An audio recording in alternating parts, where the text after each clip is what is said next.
नमस्कार, बहुत स्वागत है आप सभी का एनडीटीवी मध्य प्रदेश छत्तीसगढ़ में। मैं आपके साथ अस्मिता दुबे। बात करेंगे आज न्याय के दुश्मन अपने। जी हाँ, न्याय व्यवस्था के सामने अजीब धर्म संकट है। करीब 2 साल पहले एक नाबालिग लड़की के साथ रेप का आरोप लगा, लेकिन अब वही बालिग है और अपने दोस्त के साथ ही रहना चाहती है। लेकिन लड़की के परिजन बेटी से रेप का आरोप लगा रहे हैं। आरोप है कि उन लोगों ने कोर्ट पहुंचकर आरोपी लड़के, उसके परिजनों और लड़की से मारपीट की। मुद्दा अजीब सा उलझा हुआ है। ऐसे में कई सवाल हैं जिनका जवाब हम तलाशेंगे और इन्हीं जवाब के तलाशने के बीच कई तरह के तथ्य इस पर सामने निकल कर आए हैं। और आइए इसी पर पहले एक रिपोर्ट के जरिए समझते हैं कि इस उलझे हुए मामले में समाज की सोच क्या है और खासतौर से महिलाएं क्या सोचती हैं। सतना न्यायालय में कल हुई एक घटना ने सतना से लेकर दिल्ली के गलियारों तक एक हड़कंप सी स्थिति उत्पन्न कर दी, जहां पर एक लड़की को उठाते हुए उसके परिजन दिखाई दिए न्यायालय परिसर में। उसको लेकर तमाम प्रकार की प्रतिक्रियाएं हैं, कुछ पक्ष में कुछ विपक्ष में। क्योंकि न्यायालयीन परिसर के अंदर से एक बालिग लड़की को उठाकर ले जाने का मामला था, इसलिए कहीं ना कहीं सनसनीखेज हो गया। उसको लेकर बात करने के लिए हम सतना में उन महिलाओं से आए हैं जिनसे जानते हैं कि ये जो घटनाक्रम कुल मिलाकर हुआ, इस पर वो महिलाएं क्या सोचती हैं। जी, क्या शुभ नाम आपका? पूनम से। पूनम जी, कल ये जो घटनाक्रम सतना में सामने आया है, सतना से लेकर दिल्ली सुर्खियाँ बना, क्या जानकारी? भैया, इसमें तो यही बोलूँगी मैं कि बिटिया भले बालिक है, पर एक तो कहीं ना कहीं गवर्नमेंट के लिए वो बोलूँगी, हालांकि वो बहुत लंबी प्रक्रिया है, कि ये जो एज लड़कियों का दिया गया है 18 साल की उम्र है, उसको बढ़ाना चाहिए, क्योंकि 18 साल में कोई भी बच्चा इतना मैच्योर नहीं होता है। दूसरी बात ये है कि जिन्होंने इतने वर्षों तक पाला, तपस्या की, कितने कष्ट से बच्चे पलते हैं, वो हम आप सबको पता है, जिसके पास भी बच्चे हैं। तो थोड़ा सा किसी के भी बच्चे हों, उनको अनुशासन में रहते हुए अपने माँ बाप का सुनना चाहिए और उनके हिसाब से जीवन में चलना चाहिए, क्योंकि 18 साल, 19 साल, 20 साल कोई उम्र नहीं होती है कि आप कोई इतना बड़ा डिसीज़न ले लीजिए। दूसरी बात, आत्मनिर्भर होना देखिए बहुत ज़रूरी है, चाहे वो अरेंज मैरिज हो या लव मैरिज हो। अगर लड़की लड़का दोनों में से कोई भी आत्मनिर्भर नहीं है, देखिए इन रिश्तों का ये कम उम्र में लिए गए फैसले बहुत दिनों तक टिक नहीं पाते हैं। अगर न्यायालयीन परिसर से एक बालिग लड़की अपने बारे में अपना बयान देने के लिए न्यायालय में जाती है और उसे किसी भी रूप से वहाँ सर फोर्सफुली फैमिली के मेंबर्स नहीं उठा के ले आए हैं, तो कहीं ना कहीं ये भी तो एक सही संदेश नहीं देके जाता ना। नहीं, संदेश अब सही गलत इसमें क्या बोला जाए भैया, ऐसी चीज है कि माँ बाप ने पाला है तो उनको तकलीफ तो होनी है, क्योंकि बच्चा भी मैच्योर नहीं है। 18 साल मैच्योरिटी नहीं आती है। हम लोग के भी बच्चे हैं, तो हम लोग भी उस उम्र से गुजरे हैं जी। तो माँ बाप ने गलत मेरे हिसाब से तो नहीं किया है। क्या मैडम, क्या कहेंगे इस तरह के मामले सामने आने पर? यही कहेंगे कि इसमें कानून इतना सपोर्ट ना करे कि बच्चों को माँ बाप के खिलाफ जाना पड़े जी। अगर वो अपने कास्ट में है, अदर कास्ट में हो, तो वहाँ पे कानून बिल्कुल रोक लगाए, उनको सपोर्ट ना करे। अगर अपने कास्ट में है तो पेरेंट्स को कहीं ना कहीं थोड़ी बहुत सपोर्ट कर देना चाहिए, पर ऐसा नहीं वो जाके कोर्ट में शादी कर ले, अब कोर्ट वाले उसको एग्रीमेंट दे दे। क्या शुभ नाम है आपका? प्रतिभा सिंह। प्रतिभा जी, ये जो कल घटना हुई जिसमें एक लड़की के साथ ऐसा मामला सामने आया जहाँ पर न्यायालय परिसर में इतना हंगामा मचा है ना, उसको बयान देने से रोका गया, कहीं ना कहीं उनके परिवार दोनों उस बयान ना देने को न्यायालय पहुँचने के बावजूद उसको सही मानती हैं आपको? जी, ये कहीं ना कहीं सही भी है, कहीं ना कहीं गलत भी है, क्योंकि सुप्रीम कोर्ट ये जो कानून बनाया है ये सही भी है और गलत भी है। पेरेंट्स के हिसाब से जी, जो बच्चे भाग के शादी कर रहे हैं या फिर उनके खिलाफ जाके शादी कर रहे हैं, ये तो देखिए गलत है। इसी के पेरेंट्स इतना सहते हैं, इतना बच्चों को करते हैं, मतलब कितने कष्ट से पालते हैं, तो उनको एक तरह से कष्ट होता है कि मेरा बच्चा अदर कास्ट में जाके शादी कर रहा है। फिर बात जैसे मैम ने बताया कि कानून को थोड़ा सपोर्ट इस बात की करनी चाहिए कि बच्चों में मैच्योरिटी नहीं आती है, लड़कियों की उम्र बढ़ाई जाए। और कुछ सरकार भी ऐसी होती है उनको मतलब अपने ऊपर खड़े नहीं होते, अपने पैर पे खड़े नहीं रहते बच्चे, ऐसे तो उनको ज़्यादा सपोर्ट ना किया जाए, गलत बात के लिए उनको सपोर्ट ना किया जाए। पूनम जी, मैं पूछना चाहूँगा कि चूंकि सामाजिक संदेश, लीगल इंटरप्रिटेशन, मतलब उस मामले का कानूनी पक्ष गलत अलग बोलता है, सामाजिक पहलू अलग बोलता है, तो इनके बीच में सामंजस्य बनाने की कहीं ना कहीं आवश्यकता नहीं महसूस होती है आपको? क्योंकि जिस प्रकार से कानूनी इंटरप्रिटेशन है वो तो है कि बालिग लड़की को रोकना जो है कहीं ना कहीं अपराध की श्रेणी में आता है और कहीं ना कहीं इसमें कानूनी प्रक्रिया भी होगी, लेकिन सामाजिक परिदृश्य दूसरा है। सामंजस्य बनाने के लिए कुछ 1 घंटे या 1 दिन 2 दिन काफ़ी नहीं है। इसके लिए में कहीं ना कहीं माँ बाप भी थोड़ा सा आजकल सिर्फ बच्चों को शिक्षा दे रहे हैं, स्कूल भेज रहे हैं और पढ़ा रहे हैं। उनको दूसरी शिक्षा जो देनी चाहिए कि आप शुरुआत से उनको ये समझाइए कि आपके लिए क्या सही है क्या गलत है। तो थोड़ा सा इसमें माँ बाप भी कहीं ना कहीं ध्यान नहीं दे रहे हैं बच्चों के ऊपर उतना, या फिर उनके पास समय का अभाव है, जो कुछ भी है, तो उसमें मतलब ये एक दिन में नहीं हो रहा है। कहीं ना कहीं इस प्रकार की जो घटनाएं होती है समाज में एक बहस छेड़ देती हैं, जहां एक तरफ कानूनी पक्ष है, जहां पर बालिग के अधिकारों की बात होती है कि न्यायालय में जाकर उसे बयान देने से रोका गया, वहीं अगर सामाजिक परिदृश्य में जो समाज की स्वीकार्यता है, जहां पर एक माँ बाप अपने बच्चे को पाल पोस के बड़ा करते हैं और उसके अच्छे बुरे के बारे में सोचते हैं, तो जो उनका इंट्रोस्पेक्शन है अपने बच्चे के प्रति, जो उनके प्रति उनकी सोच है, जो उनके विचार हैं, कहीं ना कहीं उनका भी सम्मान करना पड़ेगा। सतना से ज्ञान शुक्ला, एनडीटीवी के लिए। तो कहीं ना कहीं रिपोर्ट आपने देखी, लोगों का क्या सोचना है, और एक बहुत ही बारीक सी लाइन यहाँ पर खिंचती हुई दिखाई दी है न्याय के बीच, और कहीं ना कहीं अब सवाल कई तरह के उठ रहे हैं। इसी पर चर्चा के लिए हमारे साथ खास पैनल जुड़ चुका है। कीर्ति सिंह गौर प्रोफेसर हैं, लेखिका भी हैं, और साथ ही साथ दर्शन कौशिक एडवोकेट हैं, हमारे साथ जुड़ चुके हैं, और साथ ही साथ डॉक्टर ज्योति भी हमारे साथ जुड़ी हैं। सबसे पहले कीर्ति सिंह गौर, आपके पास आना चाहूँगी कीर्ति जी, क्योंकि बहुत ही बारीक सी लाइन यहाँ पर दिखती हुई दिखाई दी। 2022 का मामला, तब लड़की नाबालिग थी, अब बालिग है, वो अपने फैसले लेने के लिए सक्षम है। दूसरी तरफ परिवार वाले जो बचपन से पालते हुए नजर आए, उनका अपना अलग रुख है। ये बहुत ही संवेदनशील मुद्दा है, और जो हुआ है वो न्यायालय के सामने हुआ है, ये बहुत गलत हुआ है। लेकिन मेरा ये मानना है कि हम समाज में रहते हैं, तो जो बालिका है अब वो बालिग हो चुकी है, उनके परिवार वालों को सोचना चाहिए था कि वो हमारा जो लोकतंत्र है, विश्व का सबसे बड़ा लोकतंत्र है, वो क्या कर रहे हैं। और इसका मैं सबसे बड़ा कारण मानती हूँ अशिक्षा, क्योंकि यदि हम शिक्षित होंगे तो इसकी जानकारी घर घर में होगी कि लोकतंत्र का महत्व क्या होता है। तो मेरा ये मानना है कि सबसे पहले हमारे देश की जनता को लोकतंत्र का महत्व बताना बहुत जरूरी है। दूसरा, अभी मैंने हमारे टीवी पर, एनडीटीवी पर ही सुना एक महिला को, कि उन्होंने एक बहुत अच्छी बात बोली कि उम्र बढ़ाकर, जो बालिग उम्र है वो बढ़ाकर 18 से ऊपर कर देना चाहिए। ये बात बिल्कुल सच है, क्योंकि मेरा भी बेटा है, मैं ये मानती, मैं भी उस दौर से निकली हूँ। तो मेरा ये मानना है कि जो हमारे अंदर परिपक्वता आती है वो 18 साल की उम्र में नहीं आती है। तो इसको बढ़ाकर वाकई में सरकार को हमारे जो जुडिशरी सिस्टम है उसको बढ़ा देना चाहिए। दूसरी बात यह है कि जो हमारी परवरिश, जो पहले जो परवरिश होती थी और अब की परवरिश में बहुत ज्यादा अंतर आ चुका है। लेकिन माँ बाप की जो मेंटेलिटी है वो अभी भी कहीं ना कहीं पहले वाली ही चली आ रही है, उसमें बहुत ज्यादा फर्क मैं नहीं देख पा रही हूँ। लेकिन जो आज के जनरेशन के बच्चे हैं वो बहुत ज्यादा फॉरवर्ड हो चुके हैं बिकॉज ऑफ सोशल मीडिया, क्योंकि सोशल मीडिया हो गया हमारा प्लेटफॉर्म इतना बढ़ चुका है कि बच्चे जो देख रहे हैं, जो सीख रहे हैं, उसका इम्पैक्ट उनके जीवन पर आ रहा है। और क्लेश, जो बोलना चाहिए कि टकराव होता है परिवार में और परिवार के बच्चों में, परवरिश में, वहां उसका एक आप कह सकते हैं कि देखने को मिल जाता है उसका प्रभाव। तो और इस वजह से कहीं ना कहीं ये सब चीजें निकलकर सामने आ रही हैं कि बहुत जरूरी है शिक्षा का होना, कि जब परिवार शिक्षित होगा तो वो अपने बच्चों को संस्कार दे पाएंगे। दूसरी बात है कि वाकई में उम्र बढ़ा देनी चाहिए।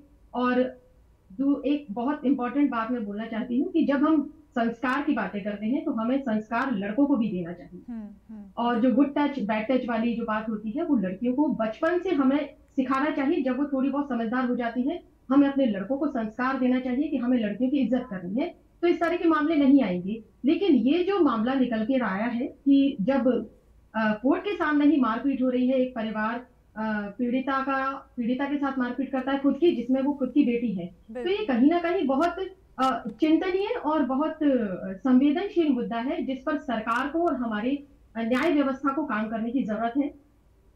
बिल्कुल, कहीं ना कहीं न्याय व्यवस्था को, सरकार को काम करने की ज़रूरत की बात यहाँ पर कहती हुई नज़र आ रही हैं।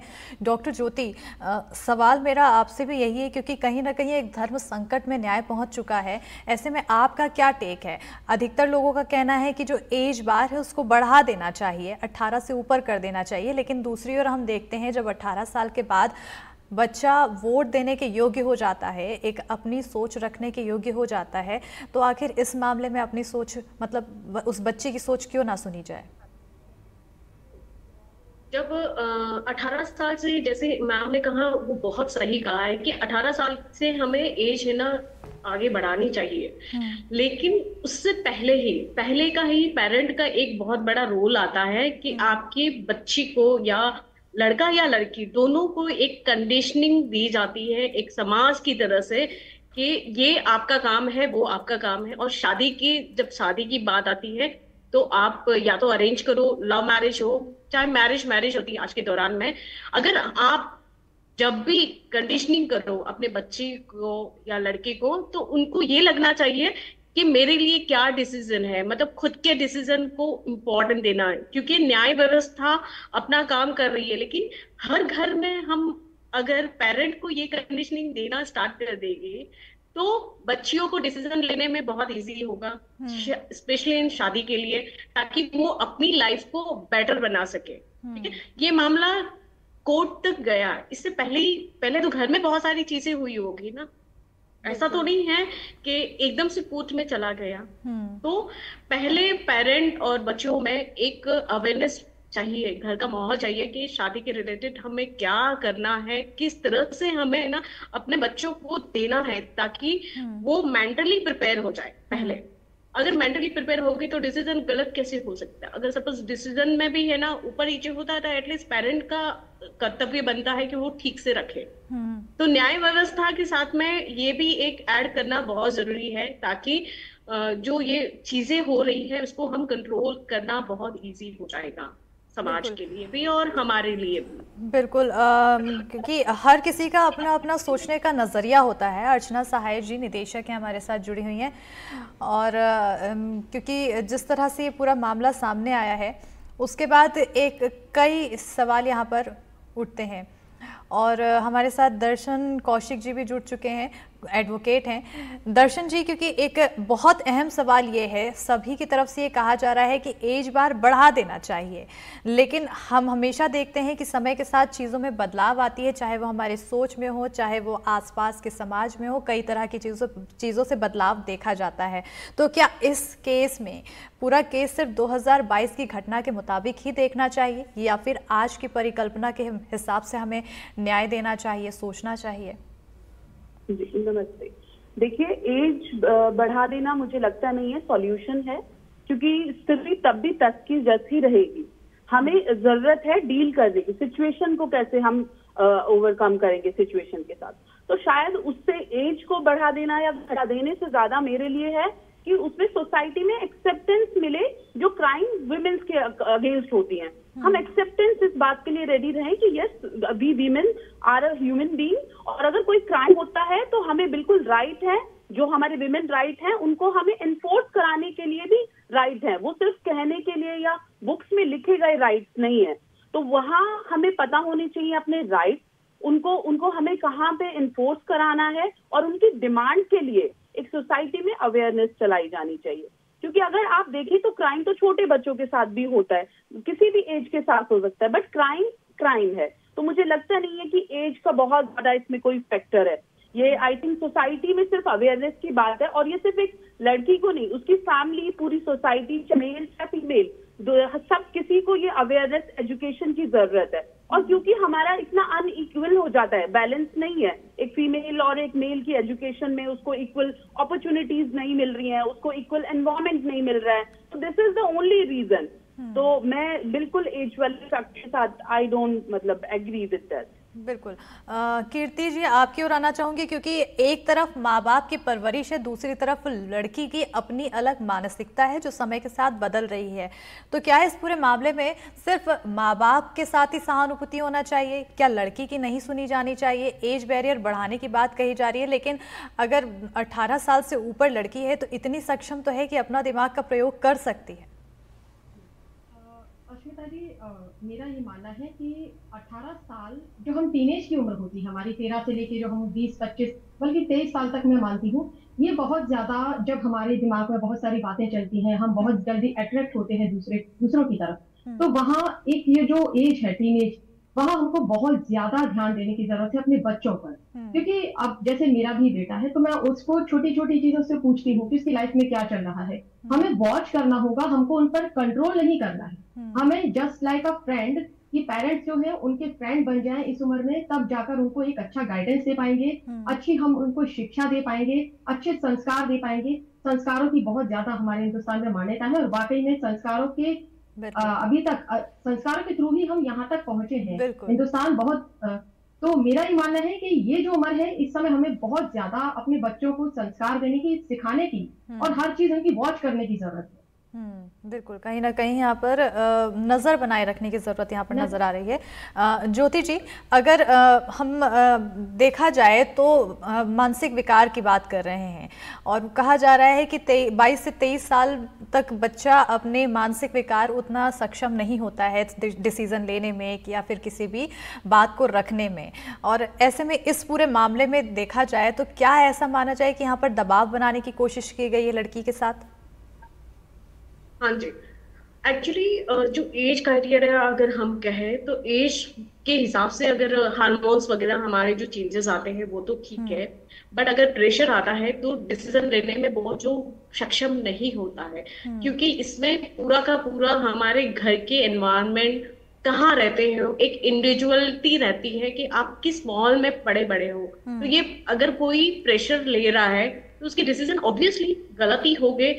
और अगर हमें सच में इस मामले को अगर ना ऐसा नहीं करना है आगे के लिए, मैं बोल रही हूँ, तो पहले तो चीजों को अपने बच्चियों को पहले समझाना बहुत जरूरी होता है कि आप किस राह में चल रही हो। जैसे मैम ने कहा कि है ना, पहले ये फ्रेंड की तरह ना ट्रीट करना स्टार्ट करो टीनेज का, ये बिल्कुल सही है, बट उसके बाद में भी एरिया, कौन सी एरिया में वो ब्लैक हो रहा है, कौन सा प्रॉब्लम हो रही है, उसको भी आइडेंटिफाई हम पेरेंट्स का ही काम होता है। अगर ये होना स्टार्ट हो गया तो बहुत सारे लोग, जो लड़का लड़की दोनों में इम्प्रूवमेंट आ जाएगा, और ये करना बहुत जरूरी है। हम सब मिलके ही कर सकते हैं। इट्स नॉट एक पर्सन या फिर कानून अपना काम कर रहा है, लेकिन हम क्या कर रहे हैं वो बहुत इंपॉर्टेंट होता है। अगर हमने एक इंडिविजुअल एक डिसीजन ले लिया तो ये मामलों में काफी कुछ तक सुधार हो जाएगा, काफी सुधार, इंडिपेंडेंट लड़कियां होना स्टार्ट हो जाएगी, डिसीजन प्रॉपर तरीके से लेना हो जाएगा।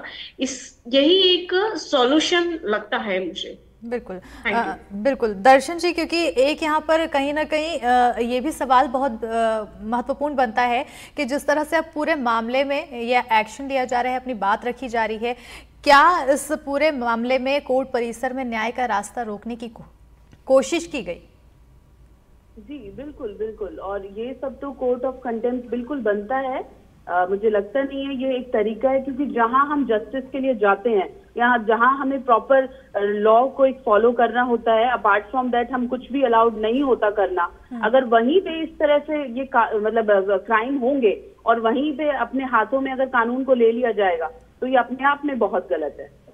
बिल्कुल, कहीं ना कहीं इसको गलत माना जाए, लेकिन एक सवाल ये भी महत्वपूर्ण बन जाता है कि जैसा कि अब कीर्ति जी भी यही कहती हुई नज़र आ रही हैं कि पेरेंट्स को एक फ्रेंडली बिहेवियर रखना चाहिए अपने बच्चों के साथ, लेकिन 2022 से और 2024 हो चुका है, इस दौरान कहीं ना कहीं यहाँ पर पेरेंट्स की भी ऐसी भूमिका रही होगी जो बच्ची के मानसिक विकार में तनाव पैदा कर रही होगी, और उसी लड़के के साथ लड़की जाने का डिसीजन ले रही है जिसके साथ पहले दुष्कर्म का आरोप लग चुका है।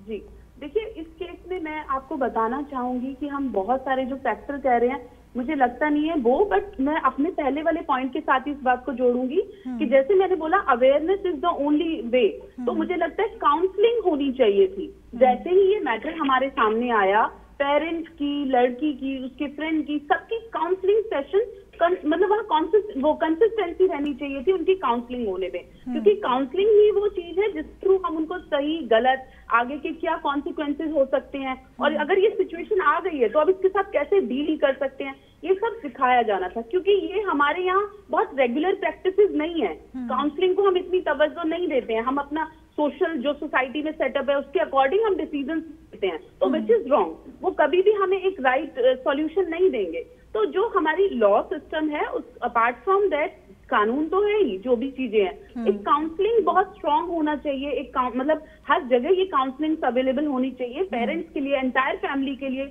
जो भी अफेक्टेड हो रहे हैं, और वो थ्रू आउट द टाइम वो काउंसलिंग कंटिन्यूसली उनको दी जानी चाहिए, ताकि एक जो फियर है, सोसाइटी का प्रेशर है, फियर है, बच्ची जो नहीं समझ पा रही है या वो जो लड़का नहीं समझ पा रहा है, वो सब उनको साइमल्टेनियसली दिया जाए और over the period of time वो खुद से एक डिसीजन ले पाए, समझ पाए, yes this is right, this is wrong. तो काउंसलिंग इसमें बहुत बड़ा पार्ट एक प्ले करेगी। बिल्कुल, काउंसलिंग की बहुत ज्यादा यहाँ पर जरूरत थी। कीर्ति जी, क्योंकि बार बार यही कहती आप नजर आ रही हैं कि एज बार को बढ़ाना चाहिए, साथ ही साथ जो संस्कार हैं वो पेरेंट्स को बचपन से ही देना चाहिए, लेकिन हम अक्सर डिसीजन उस वे में लेते हैं जिस तरह से हमें ट्रीट किया जा रहा है।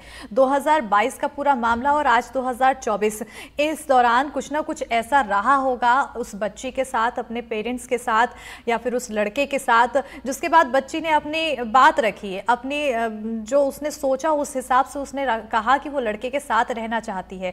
तो क्या सिर्फ परिवार वालों के साथ सहानुभूति और लड़की की सुनना एकदम से गलत नहीं हो सकता? मुझे अभी जो मैम ने एक बात बोली थी काउंसलिंग की, तो ये बहुत इंपॉर्टेंट है, क्योंकि इस ड्यूरेशन में जब ये मैटर हुआ था 2022 से लेकर अब ये 2024 आ चुका है, इस 2 साल में आप ये सोचिए कि उसका उस लड़के के साथ भी बातचीत रही होगी, उस लड़के ने उसका किस तरह से माइंड मेकअप किया होगा, माइंड वॉश किया होगा। यहाँ पेरेंट्स की जिम्मेदारी थी कि वो इस बात पर नजर रखते कि उस लड़की की उस लड़के से क्या बातचीत हो रही है, उसको वो मिसगाइड तो नहीं कर रहा है। तो उन्होंने शायद उसके साथ प्रेशर बनाने की कोशिश की होगी अपनी बेटी के साथ, इस वजह से उसने वो उसकी तरफ अट्रैक्ट हुई, क्योंकि वो उसको अपनी तरफ पॉजिटिवली लेना चाह रहा होगा। तो उसको अपनापन कहाँ फील हुआ, उसको अपनापन शायद उस लड़के से फील हुआ होगा, इस वजह से वो अपने पेरेंट्स के खिलाफ हुई होगी और पेरेंट्स उसके अगेंस्ट हुए होंगे। तो ये बहुत मतलब मुझे ये चीज बहुत अच्छी लगी काउंसलिंग वाली बात, क्योंकि हमारे कोर्ट में भी जब भी कोई प्रकरण आते हैं तो उसमें काउंसलिंग सेशन होता है, तो वो बहुत मैटर करता है और बहुत सपोर्ट करता है किसी भी केस को सॉल्व करने के लिए। तो यहाँ एक काउंसलिंग होना भी बहुत ज्यादा जरूरी है। और वाकई में यदि घर में इस तरह के मैटर होते हैं तो पेरेंट्स को बहुत ज्यादा ध्यान देने की जरूरत है और बहुत प्यार से ट्रीट करने की जरूरत है कि इस तरह के जो प्रकरण होते हैं, प्रेम प्रसंग होते हैं, ज्यादातर लड़के और लड़कियां अपने पेरेंट्स की सुनते नहीं है, क्योंकि वो उनका अलग दुनिया होती है। तो उस दुनिया को समझना चाहिए पेरेंट्स को, उनके फ्रेंड्स को भी समझना चाहिए। यदि वो गलत रास्ते पर है तो हम उनको सिर्फ प्यार से और काउंसलिंग के थ्रू ही वापस ला सकते हैं, या यदि वो सही है, यदि बच्चे सही हैं तो पेरेंट्स को भी ये चीज समझना चाहिए कि हाँ, यदि बच्चों का ये डिसीजन सही है तो वो उनको उनके साथ खड़े रहना चाहिए। बिल्कुल काउंसलिंग की, क्योंकि यहाँ पर बात कही जा रही है और बात इसी बात से शुरू हुई है कि जब 2022 का ये पूरा मामला था तब वो बच्ची नाबालिग थी और आज के समय में वो बालिग है और अपना डिसीजन वो दे रही है। लेकिन कहीं ना कहीं अब यहाँ पर एक धर्म संकट पैदा हो गया है ज्योति जी, क्योंकि काउंसलिंग की बार बार हम यहाँ पर बात कर रहे हैं। काउंसलिंग की अगर देखें 2022 से 2024 के बीच कहीं ना कहीं, जैसे कि कीर्ति जी ने भी कहा कि दबाव बनाने की कोशिश की गई होगी, लड़के की तरफ से ब्रेन वॉश करने की कोशिश की गई होगी, लेकिन कहीं ना कहीं लड़की ने ये भी सोचा होगा 2022 से पहले भी जो परिवार वालों का उनके साथ रवैया रहा उसको भी ध्यान में रखा होगा। तो यहाँ पर पेरेंट्स को हम क्या माने कि पेरेंट्स की कितनी ज़्यादा गलती हो सकती है, पेरेंट्स ने किस तरह से ट्रीट किया बच्चे को, जिसका असर आज के समय में देखने को मिल रहा है और वो बिल्कुल अलग है। पेरेंट की इसमें ज्यादा से ज्यादा गलती इसलिए माना जाता है क्योंकि लव अफेक्शन ये दौर ही ऐसा होता है, ठीक है, ये एज का प्रभाव रहता है। तो उसमें पेरेंट का डिसीजन रहना चाहिए कि हम आपके साथ हैं। अगर उसने कोई गलत भी कर दिया या गलत डिसीजन भी ले लिया तो एटलीस्ट उसको ऐसा लगना चाहिए कि पेरेंट मेरे साथ है। ट्रस्ट, इसमें एक बहुत बड़ा फैक्टर आता है ट्रस्ट का। तो वो अब बच्ची है ना, ट्रस्ट नहीं पा रही पेरेंट्स के, इसलिए वो अगेंस्ट हो जाती है। तो ये मानसिकता आती है, इस मानसिकता को कब है ना रोक पाएंगे, जब पेरेंट उनकी इमोशंस, उनकी फीलिंग को समझ पाएंगे। सी, जब हमें घर में कोई लव अफेक्शन नहीं मिलता है तब हम और बाहर ढूंढने की वजह से हमें कई चीजें गलत डिसीजन ले, तो हम इस डिसीजन को है ना सही करने के लिए घर में पेरेंट क्या समझते हैं बच्चों को, जिनकी लाइफ में डिसीजन हो सकती है और उनकी लाइफ में बहुत तो करियर से लेके या किसी और की वजह से भी। तो पहले तो पेरेंट को ये ध्यान रखना जरूरी है की फ्री आइडेंटिफाई सपोर्ट करना है, गलत है। बिल्कुल बिल्कुल बिल्कुल, कहीं ना कहीं अब यहाँ पर पेरेंट्स की यही काउंसलिंग की बात आती है कि हमेशा से ही काउंसलिंग होना चाहिए था, पेरेंट्स को एक अच्छा रिश्ता बना यहाँ पर कायम करके चलना चाहिए था लड़की के साथ। दर्शन जी, क्योंकि इस पूरे मामले में हम लगातार इसी बात पर चर्चा कर रहे हैं कि ये जो न्याय का पूरा मामला था वो एक धर्म संकट में चला गया है। अब जो कोर्ट का यहाँ पर रुख आया है, क्या उसे क्या माना जाए, वो सही था या फिर एक बार फिर से उसमें समीक्षा करने की ज़रूरत है? देखिए, कोर्ट के डिसीजन को तो हम ऐसे नहीं गलत कर सकते, बहुत ही सिचुएशन के अकॉर्डिंग ही बिल्कुल कोर्ट ने फैसला दिया होगा। सामने जो सिचुएशन होती है, जैसे सर्कमस्टांसेस होते हैं, तो मेरे हिसाब से बिल्कुल सही डिसीजन था कोर्ट का। बट जो ये सारी चीजें घटित हुई कोर्ट में, वो बहुत गलत थी।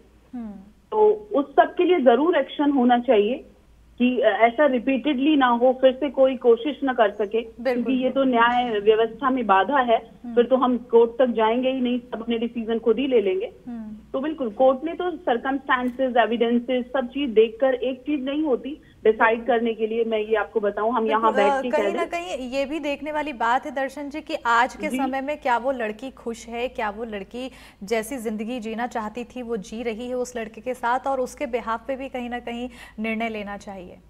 जी बिल्कुल बिल्कुल, मैं वही कह रही हूँ कि यहाँ बैठ के सिर्फ हम एक फैसले के ऊपर अगर मैं कंक्लूड करूँ तो वो शायद सही नहीं है। वहाँ क्या एविडेंसेस कोर्ट के सामने आए, कोर्ट ने क्या सिचुएशंस देखी, सर्कमस्टांसेस देखे, लड़की ने क्या बयान दिया कि वो मे बी वो अपने पेरेंट्स उसके साथ वो व्यवहार नहीं करते थे जो शायद अब वो मेजर होने के बाद लड़के के साथ ज्यादा अच्छे हैं। तो ये बहुत सारे फैक्टर्स होते हैं जो डिसाइड करते हैं। बिल्कुल, कई तरह के फैक्टर्स और कई तरह की बातों को ध्यान पर रखते हुए यहाँ पर फैसला कोर्ट की तरफ से आया है। हालांकि अब न्याय की जो धर्म संकट की बात कही जा रही है वो इसी पर निर्भर करता है कि क्या वो लड़की अभी फिलहाल की स्थिति में वो खुश है, उस लड़के के साथ खुश है, या फिर वो अभी परेशानी झेल रही है। तो कहीं ना कहीं कोर्ट का रुख यहाँ पर बदलने की जरूरत है। खैर, ये अब लड़की के मनोदिशा के साथ ही समझ में आएगा। बहरहाल, आप सभी का हमारे साथ जुड़ने के लिए बहुत बहुत शुक्रिया।